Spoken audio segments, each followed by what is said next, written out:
Welcome back to Switch to Week, episode 5. Today I am going to be talking a little bit about the games that are going to come out for the Switch 2 that are specifically Nintendo titles, the ones that have been announced already, and then ones that I'm going to be looking forward to. So to start things off, obviously the console is coming out alongside Mario Kart World. If you haven't already watched episodes prior to this, I talked a little bit about my own personal skepticism about the game and the fact that it's not a natural sequel to Mario Kart 8. It's its own title. But I think that I've spoken enough about it. I'm hesitant, but obviously I'm going to be playing it when I do. Hopefully, inevitably get my Switch 2. I'll be looking forward to it. In addition to that, there have been a handful of mainline Nintendo games that have been announced.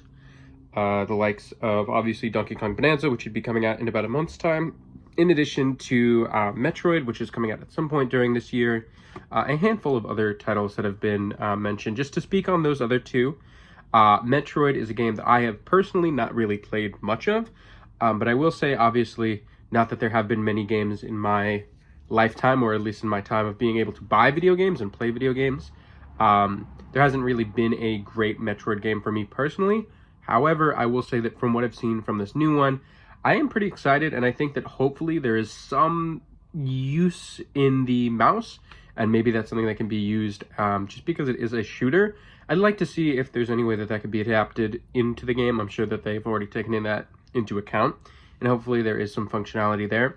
And then Donkey Kong Bonanza, which I will say, of all of the games that have been officially announced, that is the one that I am looking forward to most. If it's not already clear, a significant amount of the team that worked on Super Mario Odyssey is working on this game, or has worked on this game, rather. You can pretty much tell that from the art style, from the level design. I am extremely excited for the game. I think it will be a good game, but there's about a 50% chance that it's a good game, and a 50% chance that it's an absolute great game. I myself am not sold on the idea of a completely destroyable or malleable world. Again, I think that a lot of the times you can see features like that and say it's a gimmick. I wouldn't go as far as to say that, but I don't think that that should be the main driving force of a game, or the main selling point is the fact that you can destroy the world. As somebody who likes to play maybe a little bit more linear, I think that it's a cool feature, and the fact that obviously you can reset the map once you've done that is very cool. And I will say there's definitely a lot to look forward to in the fact that they've obviously taken in a lot of the Mario Odyssey elements, as well as a lot of the Donkey Kong 64 elements in terms of the level design and obviously the bananas.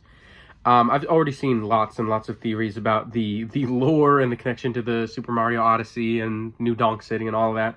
And I will say that I'm very excited for that. And just in terms of gameplay, it just looks very good. I mean, obviously the graphics have been updated since the Switch, the original Switch, to allow for 1080p on handheld and 4K resolution when docked. And I will say that it just looks nicer. I think the colors are a lot sharper from what I've seen.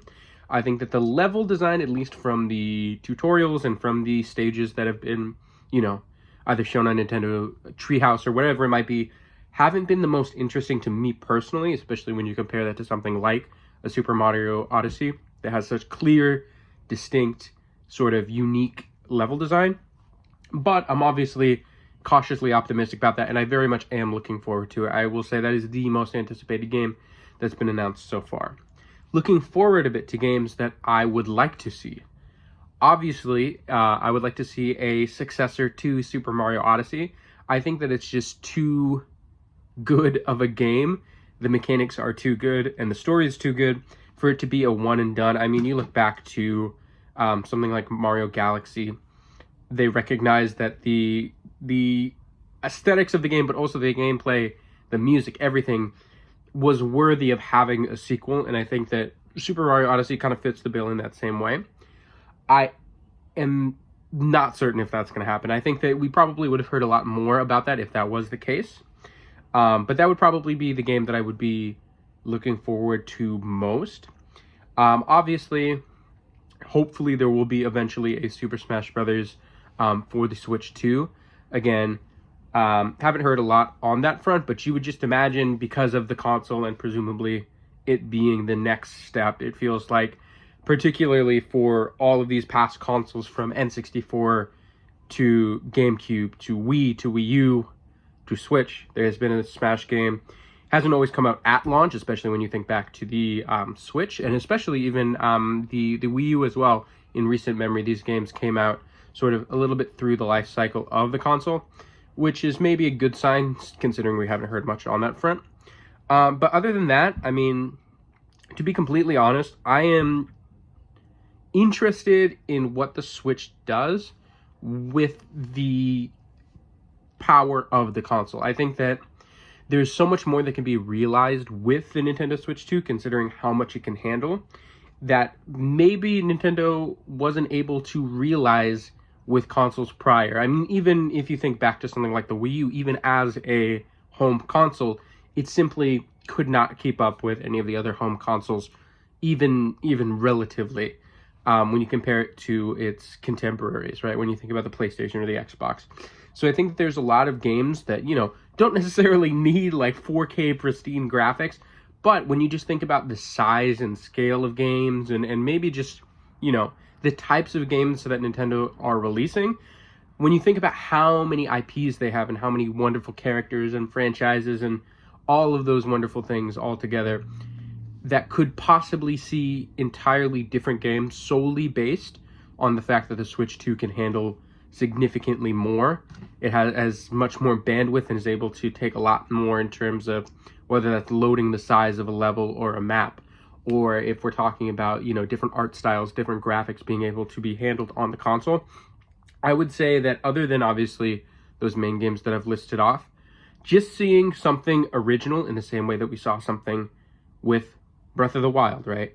An open world Zelda game that, we hadn't really seen the likes of, or something like Super Mario Odyssey, where, throwing Cappy might have initially seemed like a bit of a gimmick, but it very quickly became a unique and, first time for that sort of functionality in a game. It's something that was so creative that I think that it inspired a lot of game design since. And I'm hoping that they continue on doing that they realize that what they have as a console being able to be played at home and on the go is something that also inspires the way that they design their games and will develop games for the future. But that's just my opinion. You can let me know in the comments down below if there's a particular game that's been announced that you're looking forward to, or if you have your own game that you're hoping comes out to the console. You can let me know in the comments below. But otherwise, thank you for watching. I will see you tomorrow.